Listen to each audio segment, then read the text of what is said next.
তলিতে বরযাত্রী সহ একটি মাইক্রোবাস সেতু ভেঙে খালে পড়ে প্রাণ গেছে ৯ জনের। নিহত সবাই মাইক্রোবাসের যাত্রী। দুপুরে আমতলী উপজেলার চাওড়া ইউনিয়নের হলদিয়া বাজার এলাকায় এই দুর্ঘটনা ঘটে। আমতলী থানার ভারপ্রাপ্ত কর্মকর্তা কাজী সাখাওয়াত হোসেন জানান, মাইক্রোবাসের যাত্রীরা একটি বিয়ের অনুষ্ঠানে যোগ দিতে যাচ্ছিলেন। হলদিয়ার খালের ওপর পুরনো সেতু পার হওয়ার সময় তা ভেঙে পড়ে। এই দুর্ঘটনায় এ পর্যন্ত নারী, শিশুসহ ৯ জনের মরদেহ উদ্ধার করা হয়েছে।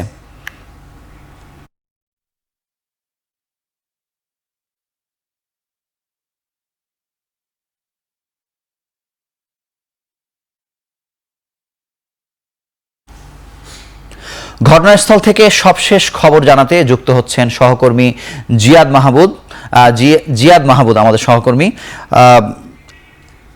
আপনার কাছে জানবো যে সবার মরদেহ উদ্ধারের পর এখন মাইক্রোবাস ও অটোরিকশা উদ্ধার তৎপরতার সবশেষ খবর আপনি আমাদের জানাবেন। শনাক্তের পর মরদেহগুলো পরিবারের কাছে হস্তান্তর কি শুরু হয়েছে?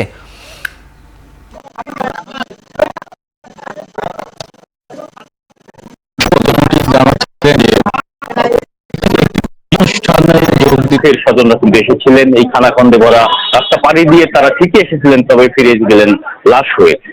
ফিরে এখনো জাননি তা কেননা তাদের লাশ এখনো হস্তান্তরের প্রক্রিয়া চলছে, কিছুক্ষণের পর হয়তো হস্তান্তর করা হবে। এদিকে আপনি যেটি বললেন যে এখানে যে দুর্ঘটনায় পতিত মাইক্রোবাস এবং অটোরিকশাটি উদ্ধারের জন্য এখানে আমরা দেখেছি যে উদ্ধার কার্য যারা পরিচালনা করছেন তারা এসেছেন। তারা জানিয়েছেন যে এখানে যে সেতুটি রয়েছে এই সেতুটি অনেকটা নাজুক অবস্থায়, যে কারণে এখান থেকে রেকার কিন্তু এখান থেকে নিয়ে যাওয়া সম্ভব হচ্ছে না। সে কারণে তারা ভিন্ন পন্থা অবলম্বন করে কিন্তু সেই দুর্ঘটনা পতিত মাইক্রোবাসটি উদ্ধারের কার্যক্রম সম্পন্ন করবেন।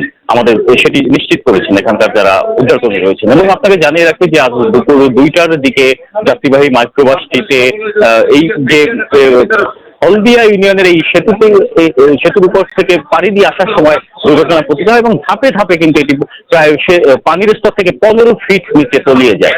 সেখানেই কিন্তু 9 জনের সলিল সমাধি হয় এবং হাসপাতালে আমরা দেখেছি সেখানে ক্রন্দন রোলে, স্বজনদের ক্রন্দন রোলে কিন্তু ভারী হয়ে ওঠে হাসপাতালে বানাতে, এবং স্বজনরা কিন্তু এখানেও ছুটে আসছেন। তারা এখানে এসে তারা আত্মীয় স্বজন যারা এখানে দুর্ঘটনায় পতিত হয়েছেন মাইক্রোবাসে ছিলেন, সেই মাইক্রোবাসটি দেখার জন্য তারা ছুটে আসছেন।